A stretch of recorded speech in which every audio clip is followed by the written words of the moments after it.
Assalamualaikum warahmatullahi wabarakatuh. Alhamdulillah, salatan wassalaman ala rasulillah. Saudaraku kaum muslimin, rahmatullah alaikum.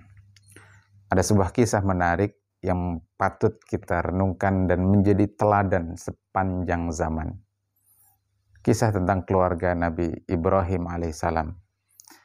Di malam 8 Zulhijjah, Nabi Ibrahim bermimpi. Dan mimpi seorang nabi adalah ar-ru'yatus shadiqah, mimpi yang benar. Di malam 8 Zulhijjah itu beliau bermimpi diperintahkan Allah untuk menyembelih putranya.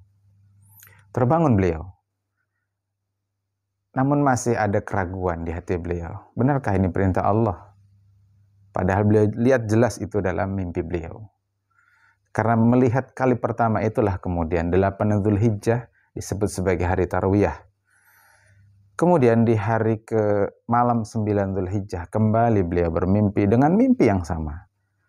Maka kemudian menjadi mantap di hati beliau, yakin beliau bahwa ini adalah perintah Allah. Karena keyakinan dan pengetahuan beliau itulah kemudian tanggal 9 Zulhijjah disebut sebagai Yaumul Arafah, yakni hari di mana beliau mantap yakin mengetahui bahwa itu adalah perintah Allah.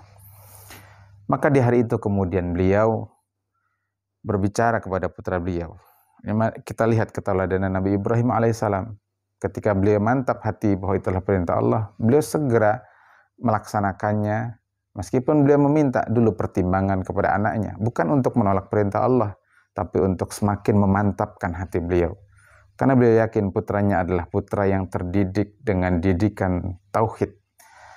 Dalam Al-Quran hal ini diabadikan ketika disebutkan falamma balagha ma'hu sa'ya, maka ketika Nabi Ismail itu telah sampai pada usia dewasa. Dalam kitab tafsir di antaranya disebutkan usia 13 tahun. Berkatalah Nabi Ibrahim kepada putranya, qala ya bunayya inni ara fil manami anni adbahuka fanzur madza tara. Wahai anakku sayang, sesungguhnya aku melihat dalam mimpiku bahwa sesungguhnya aku menyembelih engkau atas perintah Allah. Kemudian beliau menyatakan, fanzur madza tara, pikirkan, apa pendapat engkau? Dan anak yang terdidik dengan tarbiyah tauhid ini kemudian menjawab dengan mantap, yang itu meyakinkan hati ayahnya dengan ucapan, ya abatif al ma tu'maru, wahai ayahku, lakukan apa yang Allah perintahkan kepada engkau. Satajiduni insyaallahu minas sabirin. Niscaya engkau akan dapati aku, anakmu ini, adalah termasuk orang-orang yang bersabar atas perintah Allah ini. Masya Allah, ini keluarga yang luar biasa.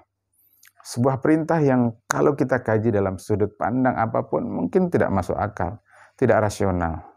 Bagaimana bisa seorang ayah akan menyembelih putranya? Namun kecintaan dan ketaatan Nabi Ibrahim kepada Allah melebihi kecintaannya kepada anak kesayangannya.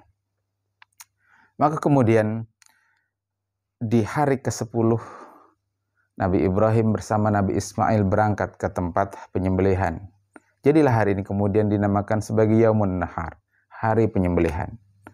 Dan ketika Nabi Ibrahim telah meletakkan pisaunya yang tajam, dan telah terbukti ketaatannya, telah terbukti loyalitasnya kepada Allah Ta'ala, Allah tidak pernah membebani hambanya di luar kesanggupannya. La yukallifullahu nafsan illa wus'aha. Seketika itu kemudian Allah ganti pengorbanan Nabi Ibrahim dengan seekor kibas. Kalau kita ke Makkah Al-Mukarramah di wilayah Arafah, di situ ada sebuah monumen, sebuah tugu untuk mengabadikan pengorbanan ayah dan anak ini. Maka hadirin yang kami muliakan, jika hari ini Allah meminta kita untuk sedikit menginfakkan harta kita untuk berkurban, sebagaimana Allah perintahkan, fasholli li rabbika wanhar, salatlah dan sembelihlah hewan kurban. Maka ini adalah bagian dari mentauladani, mencontoh satu keluarga mulia, keluarga Nabi Ibrahim alaihissalam, seorang nabi yang namanya kita sebut terus di dalam salat kita, di tasyahud akhir kita. Mudah-mudahan kita mampu menteladani keteladanan, pengorbanan keluarga Nabi Ibrahim alaihissalam. Assalamualaikum warahmatullahi wabarakatuh.